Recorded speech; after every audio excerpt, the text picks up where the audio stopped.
tahun. Keduanya menjamret tas milik karyawati Bank Riau Kebri Syariah bernama Siti Hajar, 43 tahun. Dalam usahanya mempertahankan tas, korban itu jatuh dari motor dan meninggal dunia di lokasi kejadian. Nah, warga yang mengetahui hal ini langsung mengejar kedua pelaku dan menghajar mereka. Sampai motornya pelaku ini dibakar juga sama warga yang udah emosi mungkin ya. Di sini korban meninggalkan seorang suami beserta dua buah hatinya yang masih kecil. Ya ampun. Untuk ancaman hukumannya gue belum tahu pak, karena untuk sementara ini pelaku terutama si Jaka ya itu masih dirawat di rumah sakit karena ya babak belur habis diajar warga tadi. Nah kalau yang cewek si Ningsih itu udah ngaku sih, udah mengakui perbuatannya kalau dia tuh berniat menjamret tas milik korban ya. Ntar kalau ada update hukumannya berapa tahun gue pin di komen ya. Yang kalian lihat ini adalah momen di mana para warga menghajar pasangan couple, di mana mereka berdua tuh habis ngejamret ibu-ibu di atas motor sampai korban itu jatuh dan meninggal. Hai Indonesia, apa benar kalian?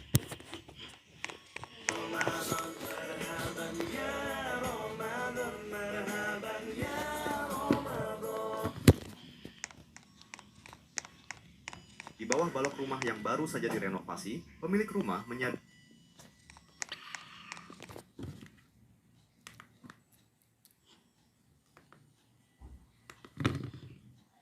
Sekejap kita melihat cahaya guntur di langit dan di detik berikutnya disusul dengan suara guntur yang menggelegar. Lalu dari mana semua itu berasal? Ia dari awan. Jadi saat matahari memanaskan permukaan bumi, energi panasnya akan menguapkan air di laut, sungai, ataupun tanah. Dan uap air ini akan naik ke atas bersama udara panas. Karena udara hangat lebih ringan daripada udara dingin. Dan ketika ketinggiannya cukup tinggi, maka suhu akan otomatis turun sehingga uap air jadi lebih dingin dan akhirnya berubah menjadi awan. Dan sampai di sini awan masih bersifat netral hingga saat angin atau arus udara datang, barulah kristal es akan saling bergesekan sehingga elektron akan berpindah. Di bagian atas bermuatan positif, di bagian bawah bermuatan negatif, sehingga muatan positif di tanah akan menarik muatan negatif dari awan, terutama pada bagian benda yang tinggi atau runcing, karena itu adalah jalur yang paling mudah untuk dilewati. Dan saat elektronnya lompat, maka ia akan mengionisasi udara dengan sangat cepat sehingga terbentuklah plasma yang dapat menghantarkan listrik dengan sangat efisien. Dan fenomena inilah yang kita lihat sebagai kilatan petir. Dan kilatannya ini pun tidak selalu konsisten. Kadang bercabang, kadang zigzag, kadang juga terpusat. Ya, karena